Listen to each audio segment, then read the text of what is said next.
Hi, this is James. Welcome to the channel. I am the unofficial mayor of Cowboy Country, and I am so glad that you are here. It is Wednesday. We are going to do the picks for Week 11.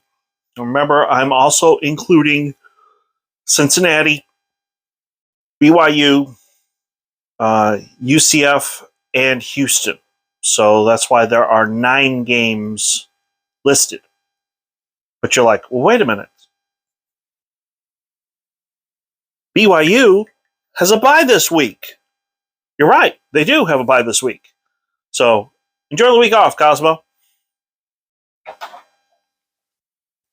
So instead, I've included the SMU game as well. So that way we have 9 games, and God willing, the last 3 weeks I've gone 4 and 5. It's just very frustrating. I feel like I know something about college football. Thankfully, I am safely above 500, but I'm aiming for 70%. So it is what it is.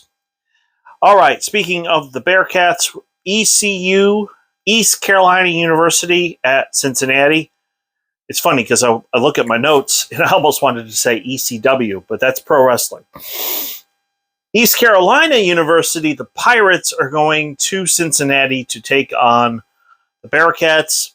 East Carolina is a fairly decent team. And honestly, if the Big 12 was to expand eastward, it wouldn't be a bad pickup. I know East Carolina Stadium holds over 50,000. So, but that being said, I've seen Cincinnati, and they're a really good football team. They went into SMU and came out with a victory. And I'll say this, 50-50 game. Well, I wouldn't say it's a 50-50 game. I think Cincinnati should be favored, plus the fact they're home. So I'm going with the Bearcats. OU at West Virginia. I believe, if I'm right, that this is an 11 o'clock game. Well, it'll be noon East Coast. The Sooners need to thank God it is not a 6 o'clock game. Because if it was, those fans would be very liquored up and very ready to go. And but they're not. Oh, some of them might be inebriated by the time kickoff happens. Here's the bottom line. West Virginia's got a decent offense. They've got a good quarterback in JT Daniels, but their defense isn't very good. OU has also got a good quarterback.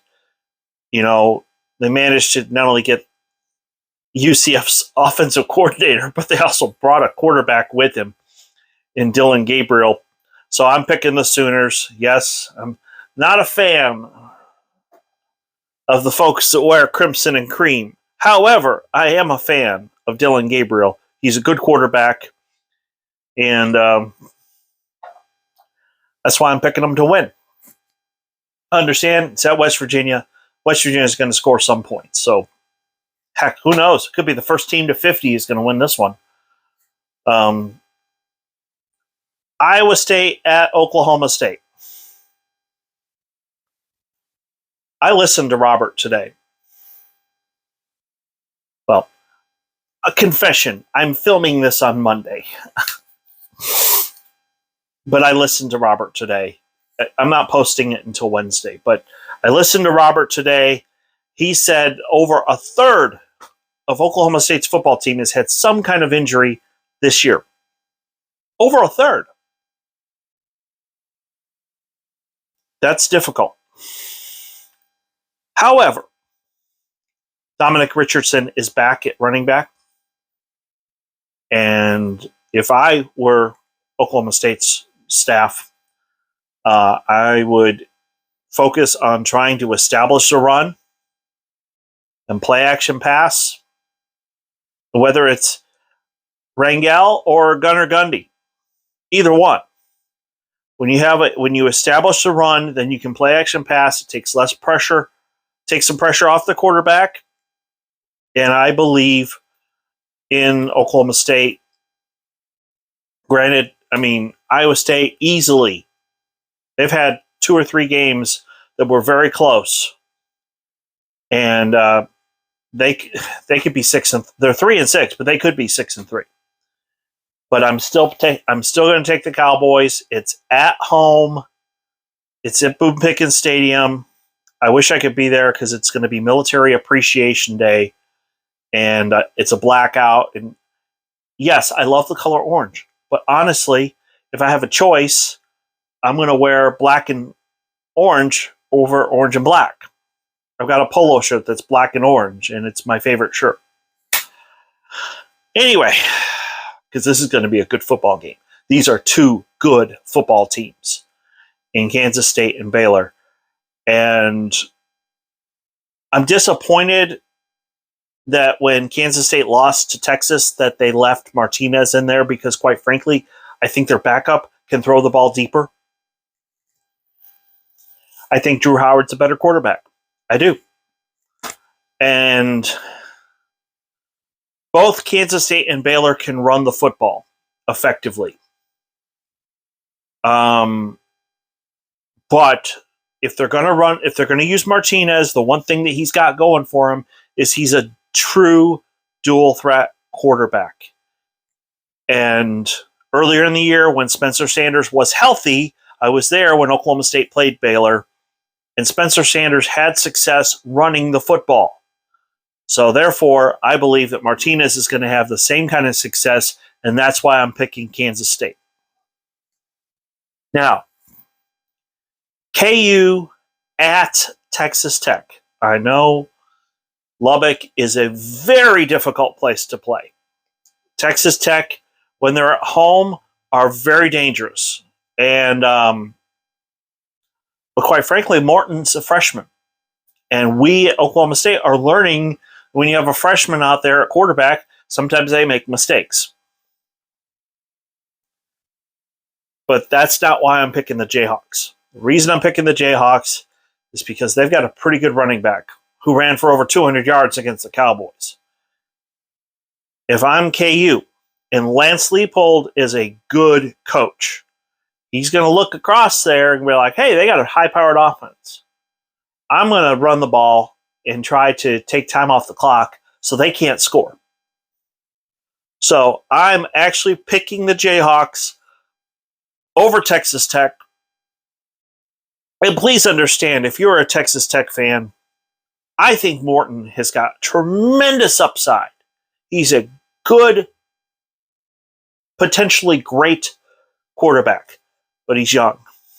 So give him time, be patient, and believe me when I say that next year I am not looking forward to Oklahoma State having to go to Lubbock because it is going to be a difficult place to play. Because a lot of coaches will say that the biggest growth that takes place in a college football player's career is between his freshman year and his sophomore year. So, believe me when I say that Texas Tech is going to be good for quite a while. So I'm going to say they need to keep this coach. He can recruit out of the Dallas-Fort Worth area. He's got a lot of connections with high school coaches. They're going to be good in the future. And I think Leipold, as long as Leipold's at KU, they're going to be good. TCU at Texas. My gosh. I got them. They're right next to each other. You got the Super Frog and you got Bevo. Texas, I highly doubt that Coach Sarkisian is listening to this channel, but at least he's thinking clearly because he's learned that with his young quarterback, even though Ewers is talented, I think Morton's more talented than Ewers, but Ewers has got some talent. He's a very talented young athlete. But when you have a stud at running back, and believe me when I tell you, Bijan Robinson is the best running back in all of the Big 12, possibly in all of college football. Texas has finally found a formula that works. Now, they got a Worthy at wide receiver. He's really good. But I would say Texas overall, as far as their wide receiving core, they got one stud and they got a good tight end slash halfbacks, number 0. I don't remember his name, but I know he's a good athlete. So you got those two guys, and that's it. I mean, literally, they're having to use Bijan Robinson out of the backfield or put him as the slot receiver to give you a third option. And that's why I'm picking TCU. TCU has more weapons at receiver. Duggan is a gritty, gutsy, almost Baker Mayfield-like quarterback. And he will his team to victory. The other reason I'm giving TCU the nod here is because I've been to a Texas game. I was there when Texas was playing West Virginia. The fans, you got 100,000 people there. And the fans they're on their phone, they're talking to each other. I mean, West Virginia is trying to mount a comeback, and they're not making noise. They're not trying to frustrate the cadence as far as, West Virginia's quarterback could go up to the line of scrimmage and change a play. Texas fans didn't care. I don't know how to describe it. I've never seen a stadium that big, and it's actually the biggest stadium I've been to, that was not loud. 2008, I was in Columbia, South Carolina for the Army Chaplain School. If you don't know what that is, that's the Army Chaplain logo. Williams-Brice Stadium, the University of South Carolina, holds 85,000. And it was way louder than Texas's stadium. I mean, somebody's got to wake these Texas fans up. You got a good football team. Cheer for them. Make noise.